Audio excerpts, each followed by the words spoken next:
यहाँ पर सोमदेव सूर्य समझा रहे हैं बल समुद्देश्य में, मात्र शासक होना, गद्दी को प्राप्त कर लेना, शपथ ग्रहण कर लेना, इतने से शासन नहीं चलता। शासक को अपने जीवन में फिर अध्ययन करना चाहिए और हर विधा का ज्ञान होना चाहिए। कार्य करने का ज्ञान होना चाहिए और कार्य कराने का ज्ञान होना चाहिए। एक संस्था तभी चल पाती है कि स्वयं भी कार्य करने की क्षमता हो और दूसरे से कार्य कराने की क्षमता हो। कार्य कराने की क्षमता नहीं है और स्वयं दौड़ोगे, ये लोग स्वयं थक करके गिर जाएंगे, समय के पहले मर जाएंगे।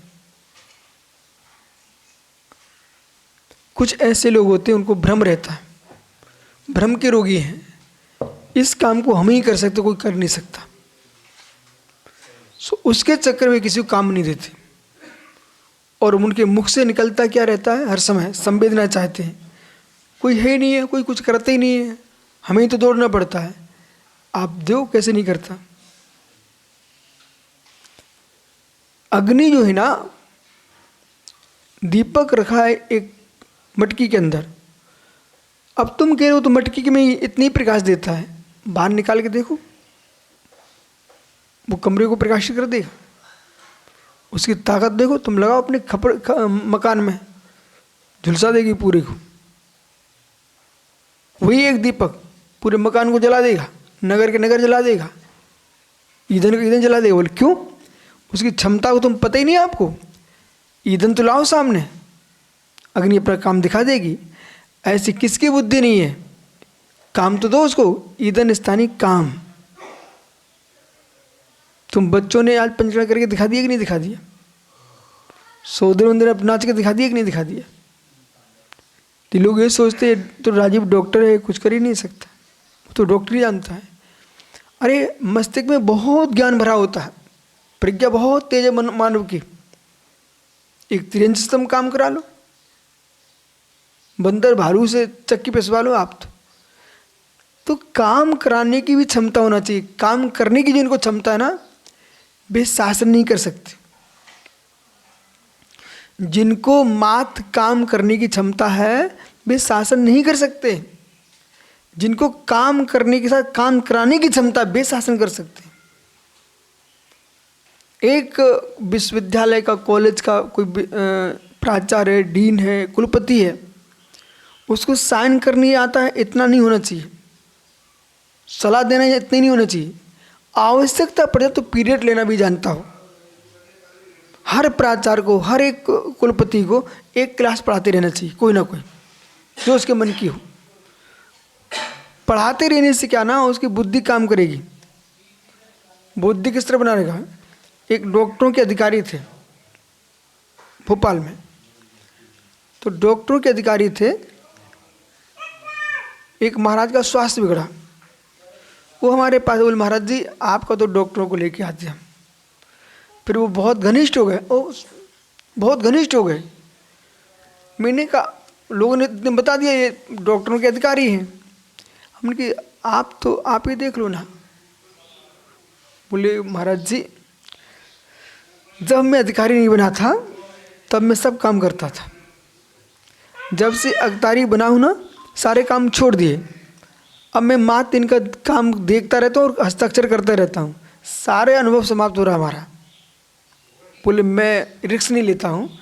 वो अपने डॉक्टरों को लेके आए तब तो उनको महाराज को दिखाया, समझ रहे नहीं? तो उनको कोई ना कोई काम करते रहना चाहिए था। अच्छा आप सुनिए, आपको 10 पूजाएँ याद हैं, और बरोड़ इधर देखो कहाँ देख रहे हो, और 10 पूजाएँ याद हैं, आप 2 महीने पूजा करना छोड़ दो, फिर तुम देखो तुम्हारी फिर तीसरे महीने पूजा शुरू करना, तब पुस्तक उठाना पड़ेगी। अभ्यास चाहती है विद्या, विद्या क्या चाहती है? अभ्यास। और जैसे पानी एक बार छोड़ दिया तो नहर में धीरे धीरे पानी सोखते तब निकलता है, और जो एक बार निकल चुका अब पुनः एकदम छोड़ दे तो सीधा बह जाता है, ठीक है ना? ऐसे ज्ञान की धारा है। आप प्रवचन करते ना, आप कभी कभी करो तो जीव को पलटने में समय लगता है। कौन सी शब्दावली का प्रयोग करना चाहिए ना, जो प्रतिदिन करता है उनकी जीव आगे भाग जाती है। बोले शब्द को आध्यात्मिक शब्द बोलना है कि आपको न्यायिक शब्द बोलना है, कि आपको सैद्धांतिक शब्द बोलना है, कि आपको कथा कहानी के शब्द बोलना है, कि आपको बचपनी के शब्द बोलना है, कि चुटकुलेबाजी करना है, आपके वैसी वैसी जीव उमड़ेगी। और जिसने कभी प्रयोग ना किया हो ना, उससे तुमको बोलो आध्यात्मिक शब्द बोलो तो क्या उसको हंसी आएगी स्वयं के अंदर। वो बोल रहा टंकोत की गाय स्वाई भगवान, उसको स्वयं हंसी आएगी। मैं बोल कह रहा हूँ अभ्यास। यहाँ लिख रहे हैं आचार्य महाराज कि कार्य कराने की क्षमता तुम्हारे अंदर है, तो कार्य करने वालों को उत्साह देने की भी क्षमता होना चाहिए। तुम खड़े हो गए अरई लेकर के, ये करो ये करो, कुछ दिन तो सहन करेगा कर्मचारी, बाद में क्या पानी भी शांति से नहीं पीने दे रहे, थोड़ा मानवता तो सीखो, ये करो ये करो ये करो। नहीं, अधिकार होने पर भी तुम प्रेम से उल्टा बोलो, अब काम थोड़ी देर कम बंद कर दो। है सर बोल रहे हैं, बोले थोड़ी देर काम कम बंद कर दो, तुम सब बैठ के पानी पियो, नाश्ता करो, भोजन कर लो। वो मालूम क्या कि ये कोई हमारा अधिकारी आया कि देवता आ गया जो यूँ कह रहा काम थोड़ा कम कर दो, पानी पी के आओ। जब दोबारा लौट के आएगा ना, उसके डबल शक्ति दुगनी शक्ति होगी, काम करेगा। ठीक है, ऐसा है। आश्रित भरणे, जो तुम्हारे आश्रित है ना, हाँ, स्वयं वीक्षणीय। तो पहला हेतु दिया था स्वयं वीक्षणीय, कार्य को स्वयं देखना चाहिए। ऐसा नहीं कि आपने नौकरों का कार्य नौकरों पे ही छोड़ दिया कि देखने के लिए भी तो आप नौकरी लगे रहो, उसके लिए भी आप स्वयं देखिए। स्वयं वीक्षण, अपने स्वयं देखना करना। और जो नहीं देखते ना, एक बार कार्य अच्छा हो रहा है कि नहीं हो रहा है ये अंदर रखना।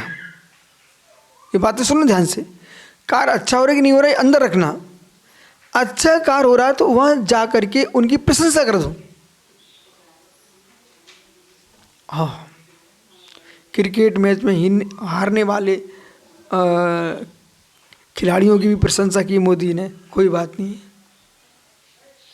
पता है आपको, उनने हारने वालों की भी प्रशंसा, बोले तुम घबराओ, भी रो रहे थे, बोले यार हार जीत तो लगी रहती जीवन में। तुम्हारा बेटा स्वयं पास नहीं हो, हार फेल हो गया, उसे टॉर्चर मत करो, वो जहर की पुड़िया देखेगा फिर। तुम ऐसे कोई बात नहीं बेटा, जीवन है, इस वर्ष ना सही और तुम मजबूत हो जाओगे, अगले वर्ष देख लेना, लेकिन पढ़ाई करना। उसको तो मैंने मस्तिष्क ठंडा कर दिया, हल्का कर दिया।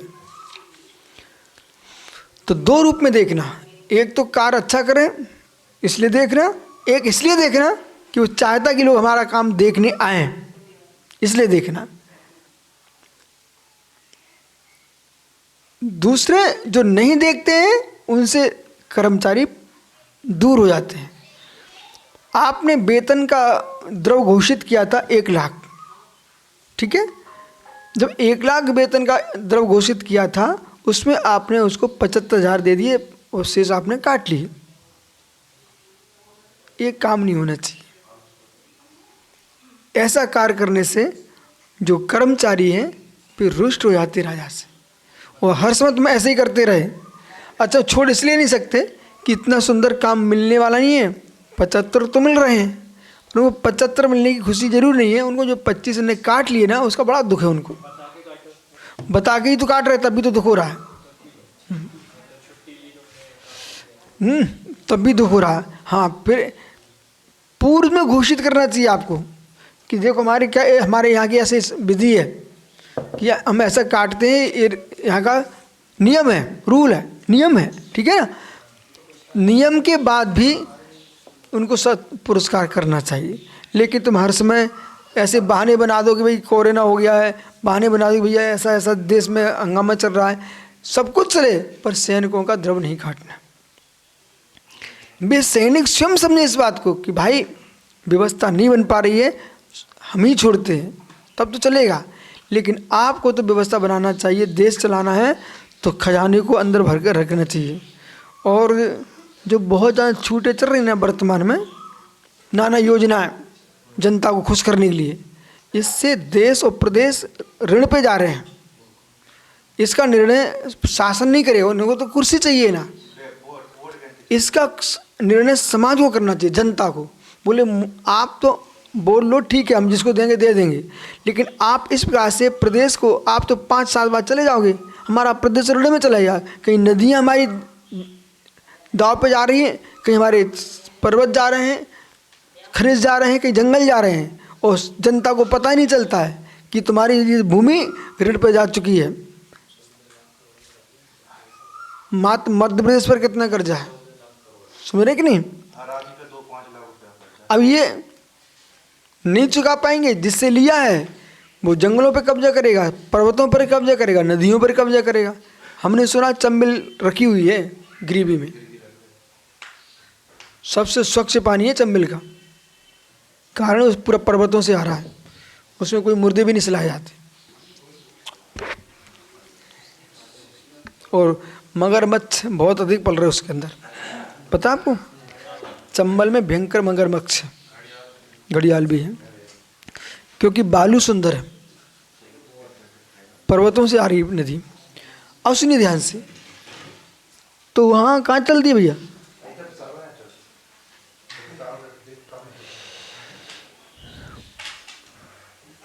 सैन्य। तो सेना का द्रव्य हरण नहीं करना चाहिए। और आजीविका, काल्यापन, उनका जो वेतन है ना, ऐसे तो बहुत सारी संस्थान डूब गए। तो मैं ये कह रहा था कि एक्स्ट्रा तुमने दे दिया, अब तुमने कुछ नहीं करने वालों को तुमने बांट दिया, महिलाओं को बांट दिया, नाना प्रकार से बांट दिया, योजना बना डाली। पर तुम्हें ये तो पता रहना चाहिए, तुम्हें मस्तिष्क में जो कार्यरत हैं हमारे अधिकारी वर्ग, उनका द्रव्य तो नहीं कटे, उनका तुमने काट दिया, तो परिणाम क्या निकलेगा? उनका घर तो बिगड़ गिरा है ना, तो ये तुमसे दूर हो जाएंगे। और जितनी दूरी बढ़ेगी ना, धीरे धीरे सारे अधिकारी एक हो जाएंगे और काम छोड़ देंगे। और एक दिन का कार्य छूटने से करोड़ों अरबों खरबों की घाटा लगता है शासन को। मात्र संलेखना के काल में जैन समाज ने मात्र दुकानें बंद की थी डॉक्टर साहब, तब भारत सरकार को पता चल गया था कितने करोड़ उस दिन का घाटा था। मात्र जैन समाज ने बंद की थी बाजार, बाकी पूरा बाजार खुला हुआ था, तब भी करोड़ों का घाटा एक दिन में लगा था भारत सरकार।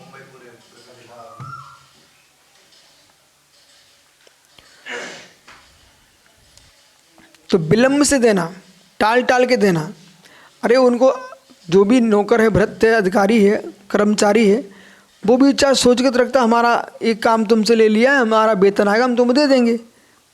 उधर उसके तो प्राण अब जा रहे हैं, सामने वाला उसको परेशान कर रहा है, तुम दे नहीं रहे हो, मतलब पूरा चक्र ही विकृत हो जाता है।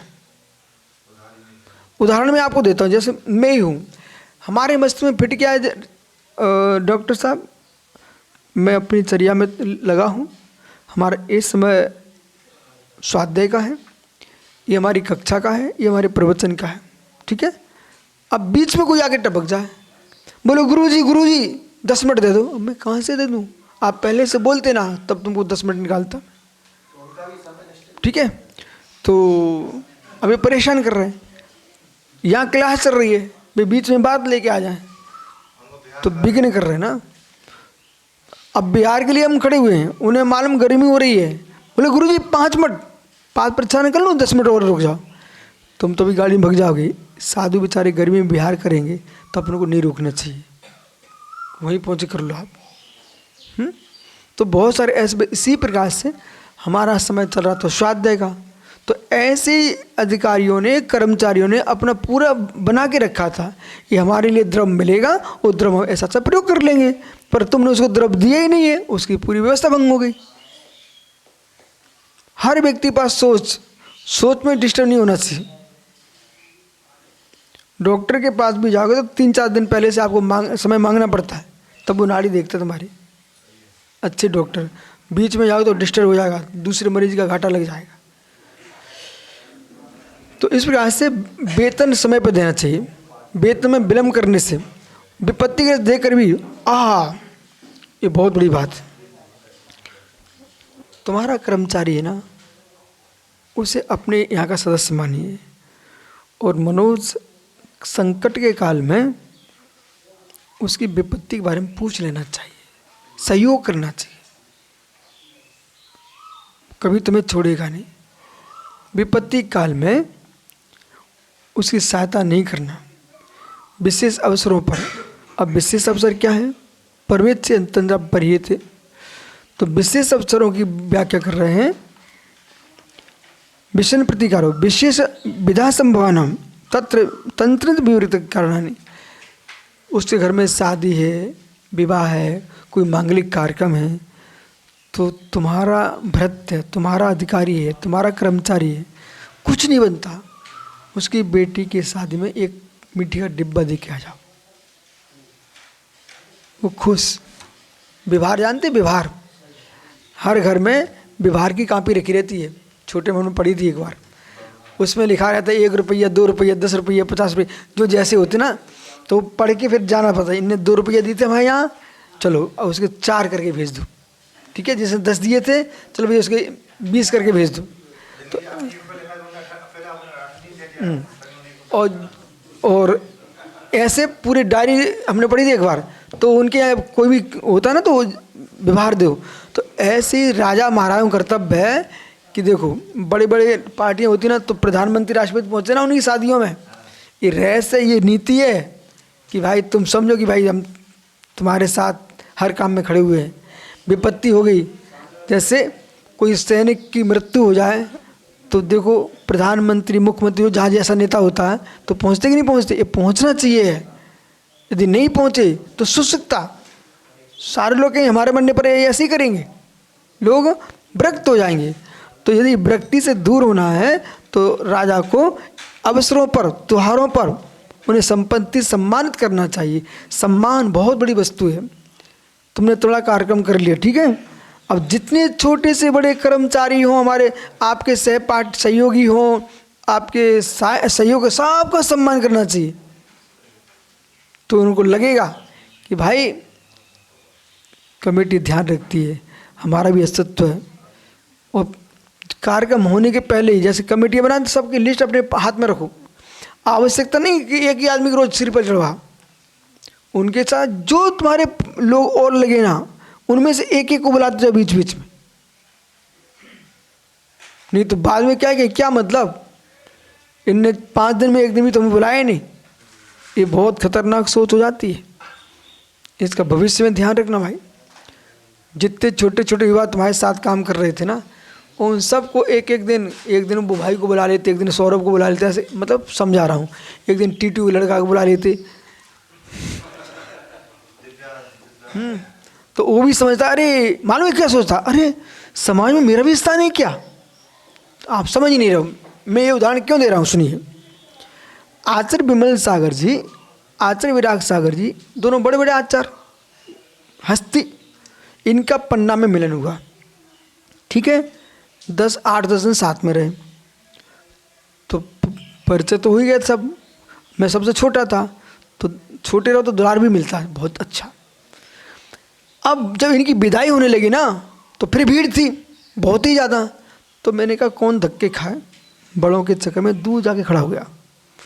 अब सोचो विमल सारी विशेष था, उनने सबको आशीर्वाद दे दिया, सबसे को गले लगा लिया। फिर धीरे से बोलते, बोले विराग सागर जी, वो आपका छोटा महाराज कहाँ है? अब तो मैं तो गुरु जी के पीछे खड़ा था दूर। उन्होंने ऐसे देखा, मैं तुरंत पास में आ गया, मैंने सुन लिया था ना। बोले ये है।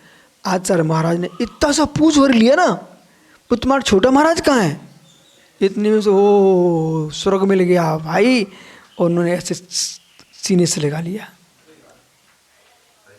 ठीक है। अब 1990 में आचार्य विराग साहब, हमारी आचार्य विद्यासागर मिलन हुआ पथरिया में, ठीक है। तो पथरिया में जब मिलन हुआ, मैं क्षुल्लक था, और पूरे संग में छोटा। अब बार बार आते सिर देखे हमारी तरफ, उनने हमसे पूछ ही लिया इतनी जल्दी दीक्षा क्यों ले लिए, पास में बिठा लिया। इतने में तो क्या भाई, लोग घुसने को नहीं मिलता, देखो आते ने मैं बगल में बिठा लिया। तो बड़ों का सम्मान छोटों को शक्ति देता है, पर छोटों को चाहिए कि बड़े तुम्हें सम्मान दें, उस सम्मान का अपमान नहीं होना चाहिए। अरे तुम ज्ञानी नहीं समझते। जब मैं देखना सीख गया, वे क्यों नहीं देखना जानते थे? हजारों के गुरु विमल सार विद्यासागर चेहरा पढ़ना नहीं जानते थे। वाह। फिर 4 वर्ष बाद निर्णय सार का मिलन हुआ था सागर में, ठीक है ना, गोपालगंज में। आचार्य ने किसी का नहीं पूछा। उनने पूछा क्यों, वो छोटा छुल्लक कहाँ है? हाँ, अच्छा विद्यासागर ने फिर पूछा निर्णय सार छोटा छुल्लक कहाँ है? उन्होंने कहा वो छुल्लक नहीं, मुनिराज हो गए विशुद्ध सागर ही। वही विशुद्ध सागर हो गया क्या? मतलब तब तक नाम फैल गया था ना। बोले वो विशुद्ध सागर हो गया है भिंड वाला? बोले हाँ। तो आचार्यों के मस्तिष्क में सब रहता है भाई, कौन कहाँ कौन सी वस्तु है। ठीक है, शेष आगे विचार करने। यदि आपको अपना शासन चलाना है तो हर समय, अब तुम शुभ्र शासन मिल लो ना। इनकी हमने बताऊँ एक बात, ये हम तो शांत बैठे रहेंगे, ये इन लड़कों को अच्छे से डांटना भी जानते हैं, ठीक है। फिर इतना डांट देंगे उसको आंखों में जल जला जाए, हमें दया आने लगे। और 1-2 घंटे बाद वे लड़के वहीं मिले हमें, ठीक है। फिर इतना दुलार देते हैं कि वे अपने आप पिघल जाएंगे। तो ये नीति होना चाहिए ना, कि पहले उसको डर बैठ गया, इसके बाद ठीक है यस सुयस कहाँ है भाई, चलो।